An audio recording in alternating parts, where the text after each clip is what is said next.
NBA star who has been detained in Russia since February has been released in a prisoner swap with arms dealer Viktor Bout. She is now in U.S. custody.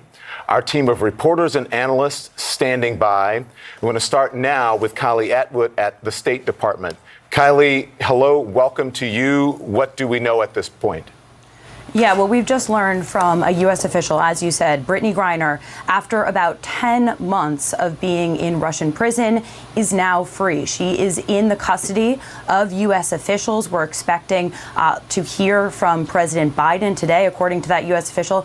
And a source familiar tells us that this was a prisoner swap. It was for Brittney Griner for Viktor Bout. And just to remind folks who Viktor Bout is, he is an infamous arms trafficker. He is serving a 25-year prison sentence here in the United States, and he is someone that the Russians have been wanting for a while. Now, of course, Griner is a very famous basketball star, and there has been an immense amount of public pressure on the Biden administration to secure her release. But guys, notably this morning, we're not hearing that there is any news on Paul Whelan. And Paul Whelan is another American who has been wrongfully detained in Russia since 2018, going on 4 years in Russian prison. And so that is notable because U.S. officials have been saying for quite some time now that they were pushing for both Brittney Griner and Paul Whelan to be released. So, of course, today will be an incredibly joyful family for Brittney Griner's family,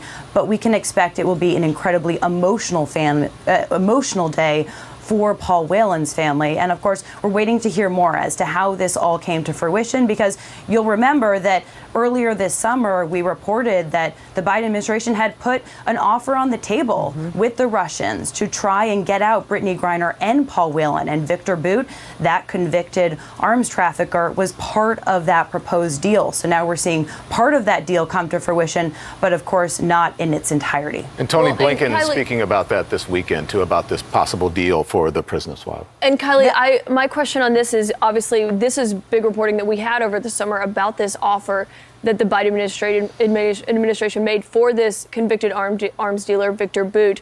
They thought that was a big deal to offer this up. They thought the Russians were going to jump on that proposal when they said that they would conduct that prisoner swap. The Russians did not, and it caused serious frustration inside the White House. That bled out publicly. They made that very clear that they were frustrated with the fact that the Russians had not taken them up on that offer. The question around this, we do have big questions about Paul Whelan, and his family will as well.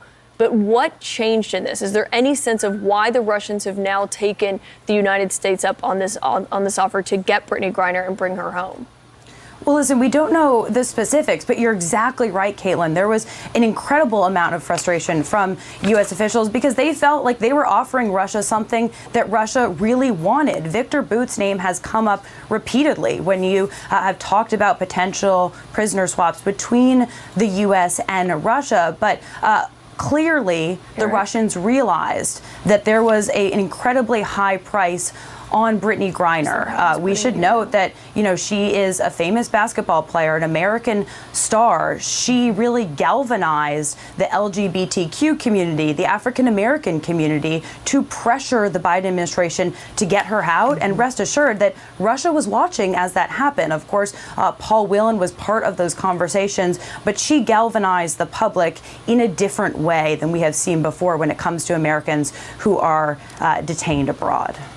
We have David Sanger and Abby Phillip to join the conversation. But Kylie, before you go do more reporting on this, I do have a question because and Caitlin knows as well, when President Biden was asked not that long ago if there were any terms under which he would engage with Vladimir Putin directly, the only term was if it had to do with the release of Brittney Griner. Do we know anything about the president's involvement in this in any way? Because Secretary Blinken did say the president was briefed every step of the way this summer, remember, before they made this offer in June to Russia. Yeah, that's right. So Putin didn't end up showing up at the G20, which was the place where we thought potentially Biden would see him if there was something to discuss on a prisoner swap. So that was sort of off the table. But when it comes to President Biden's role in all this. When we've talked to U.S. officials and tracked this back and forth, what they have repeatedly said is that they weren't telling the Russians anything was on the table without approval at the highest levels. Yeah. And so what that means, of course, is that President Biden knew everything in terms of what U.S. officials were offering to the Russians privately. The Russians, over the course of the last few months, have been incredibly hard interlocutors because they have been coming back to the U.S. with proposals that U.S. officials said they simply couldn't deliver on.